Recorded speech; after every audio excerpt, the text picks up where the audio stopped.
Waalaikumsalam warahmatullahi wabarakatuh. Iya, mohon maaf Pak, udah sebenarnya Bapak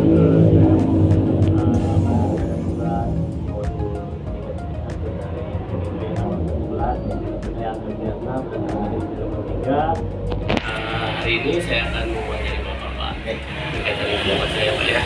Siapa ya? Siap, Cowok Pak ya. Terima kasih. Bapak begini Pak, di sini saya ada tugas berkaitan dengan masalah dilema etika dengan kehidupan orang. Itu kira-kira dilema etika itu tadi apa ya Pak ya? Jadi kita itu ketika kita itu menghadapi sesuatu yang mana dua-duanya itu harus kita putuskan karena memang dua-duanya ada nilai kebenaran gitu ya. Dan bagaimana kita sebagai seorang pimpinan harus memutuskan dari dua masalah itu ya adalah baik. Kalau bukan moral itu ketika kita akan memutuskan suatu keputusan dari masalah yang ada, terkadang ya terdapat beberapa rekan kita yang mengusulkan yang di luar di luar ketentuan gitu ya. Nah itu juga kita harus mengakomodir Pak. Bagaimanapun juga kita demi kebersamaan sekolah agar kita jalan. Saya Pak luar biasa ya, menjelaskan ketika cara mengambil keputusan bagaimana Pak? Kita kalau misalkan dalam hal kehidupan moral, tentunya kita berpikir dulu dampaknya itu kan seperti apa. Kalau memang dampaknya ini akan menimbulkan hal yang negatif, mungkin kita tidak bisa memutuskan. Tapi kalau dampaknya memang bisa kita tangani, kemudian juga bisa berjalan dengan lancar, kemudian dilakukan bersama-sama, apa salahnya? Baik Pak, luar biasa ya. Kemudian di sini ada langkah-langkah Pak atau prosedur seperti apa yang biasa Bapak lakukan selama ini untuk menghadapi masalah tersebut? Kalau menghadapi kasus biasanya kita mencari data yang data itu kita melalui pengamatan kemudian juga kita bisa mewawancarai dalam objek-objek yang memang terjadi kasus itu. Kalau memang terjadi pada guru ya kita adakan semacam wawancara dengan guru mengapa hal itu terjadi, kemudian bagaimana kita akan melakukan tindakan daripada Luar biasa ya. Kemudian hal-hal apa Pak yang kira-kira paling efektif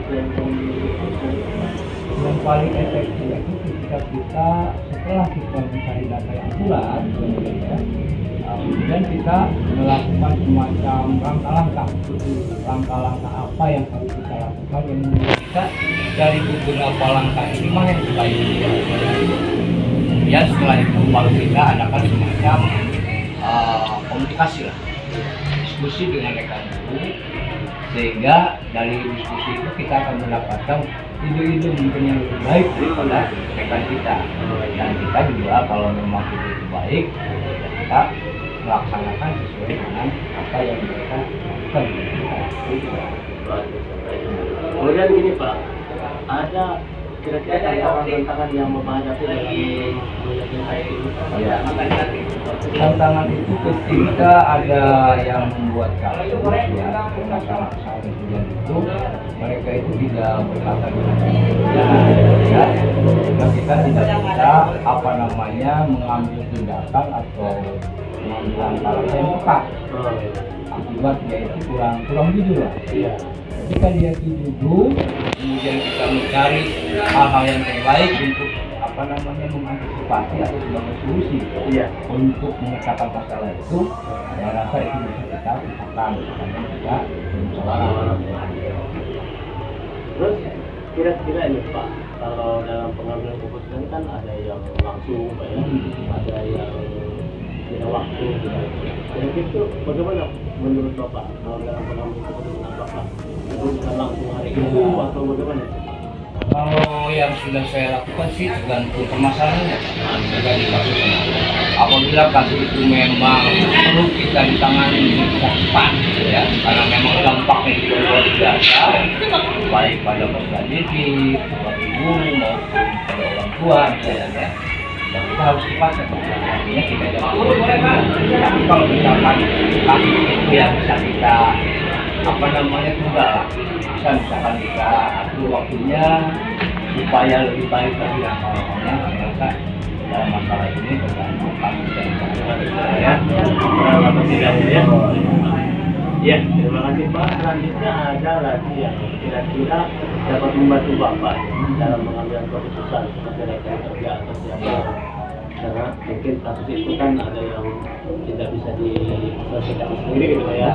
Bapak bisa ada nggak teman yang membantu Bapak gitu? Ya.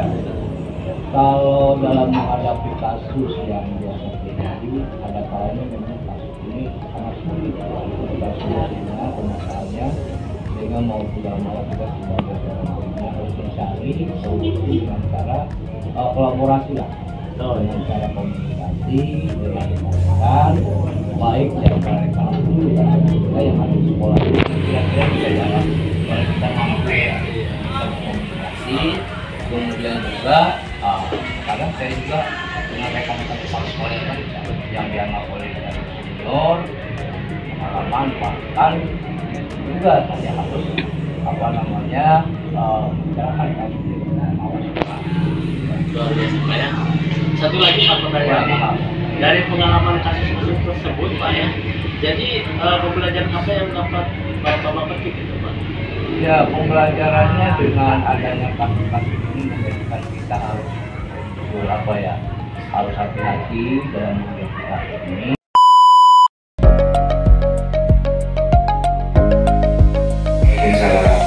Kabar Pak? Alhamdulillah. Iya Pak, mohon maaf Pak mengganggu waktunya. Ya, maaf. Begini Pak, saya ini Arsip Priyatna, berada di SD Level 3. Kebetulan saya ikut program CGP angkatan 11. Di sini saya akan melaksanakan tugas modul 3.3. Untuk kegiatan ini saya akan mengajari Bapak, boleh Pak? Boleh, silakan. Ini Pak, kami meminta data kira-kira Bapak bisa menjelaskan kira-kira itu kasus dilema etika dengan dilema etika moral itu gimana Pak? Terkait masalah dilema etika dengan dilema etika moral itu kadang bersinggungan persis ya, dimana kita di dunia pekerjaan menghadapi banyak individu dengan berbagai macam karakter, setidaknya pasti menemukan yang namanya dilema etika. Oleh karena itu, sikap kita adalah bagaimana mampu mengatasi terkait dengan hal-hal itu yang penting, tahapan-tahapan di dalam pekerjaan itu kita lakukan sesuai dengan urutan.